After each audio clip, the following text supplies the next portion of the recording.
On pourrait s'imaginer au milieu des décors du dernier film de Tim Burton, un jardin extraordinaire peuplé d'objets mécaniques et de structures métalliques, où se mélangent dans une douce poésie les éléments de la nature et les vestiges de l'homme. Nous sommes au beau milieu du Cange, sur les friches industrielles d'un des derniers hauts fourneaux de France, classé désormais monument historique, le haut fourneau U4. Romba Télévision a décidé de vous faire visiter ce lieu atypique initié en 2007 par M. Gérard Leonardi, maire du Cange, un endroit qui n'a cessé de s'embellir et qui fait désormais partie du réseau Jardins sans limite au même titre que les jardins de la Quenexie. Après la fermeture de l'usine en 91, on s'est retrouvé avec des friches industrielles. D'une part, la friche du Haut-Fourneau que vous avez derrière moi, et d'autre part, 4 hectares ici de friches industrielles. Et on ne pouvait pas construire, on ne pouvait rien y faire, donc il fallait trouver un projet ambitieux pour la ville. C'est de là que m'est venue l'idée de créer un jardin que je voulais dans le temps exceptionnel. On est maintenant reconnu au niveau de la Moselle, au niveau de la Sarre, au niveau du Luxembourg, et on appartient à un réseau qui nous permet d'être connus dans toute la grande région. La beauté de ces jardins, vous l'avez bien compris, est le fruit d'un travail acharné et de passion humaine. Véritable hommage dédié à la mémoire ouvrière, les jardins des Traces sont la symbiose des hommes venus d'ailleurs, couler le métal est leur instrument de travail devenu inerte, mais tourné vers le futur et apaisé.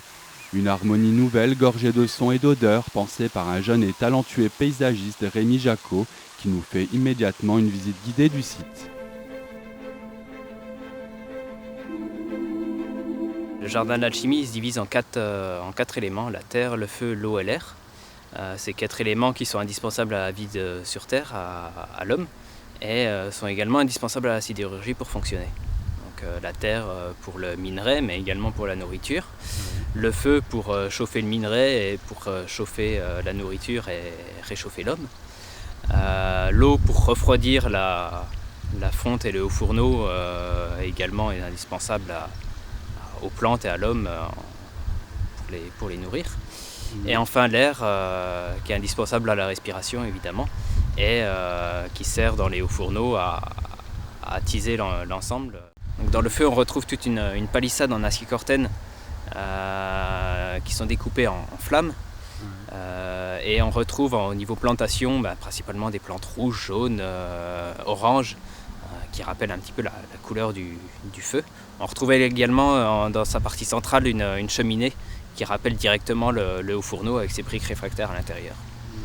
Dans l'eau, on est dans un milieu beaucoup plus fermé et un milieu beaucoup plus blanc et bleu.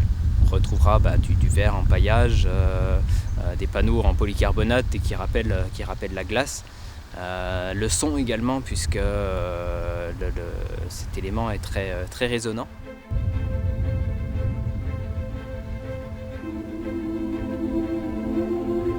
Cette partie rend hommage à tous ces hommes qui sont venus, qui ont quitté leur pays, qui sont venus alimenter en main-d'œuvre les usines de la région, notamment celle du Cange. Donc les premiers sont les Italiens évidemment, mais très rapidement vont suivre des Polonais, des Espagnols, des Portugais. Et les derniers arrivés, on va dire, sont le nord de l'Afrique, toute la partie Maghreb, qui est représentée également dans ces bacs du jardin du sidérurgiste. Donc là on retrouve dans ce jardin-là un petit peu les paysages qui font l'entité de ces pays. Le Portugal avec ses plantations très bleues, puisque le Portugal est appelé le pays bleu. L'Espagne où on retrouve un milieu un peu plus aride. La Pologne à l'inverse où la végétation est très luxuriante, où on retrouve bon nombre de végétaux, de résineux notamment, des petits lacs qui rappellent les paysages de la Pologne.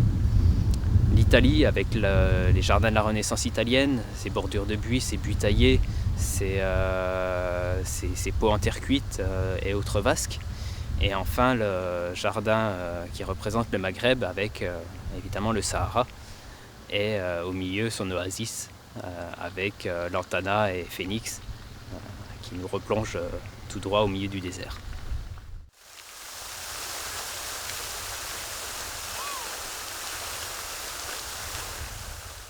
Donc chaque thème est un petit peu développé avec ses spécificités. Des moulins à vent dans le jardin éolien, des tournesols dans l'énergie solaire, de l'eau dans le jardin de l'énergie hydraulique évidemment. Et l'ensemble de ces jardins est lié par ce qu'on appelle nous des héliotropes.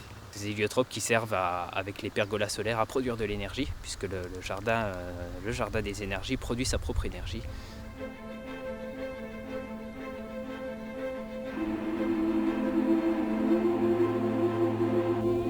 Voilà, notre petite visite est terminée. Sachez que le Jardin des Traces à Uckange est ouvert tout l'été du mardi au dimanche de 14h à 18h30.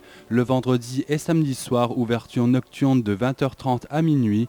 Une visite au Haut Fourneau U4 vous donne automatiquement l'accès gratuit au jardin.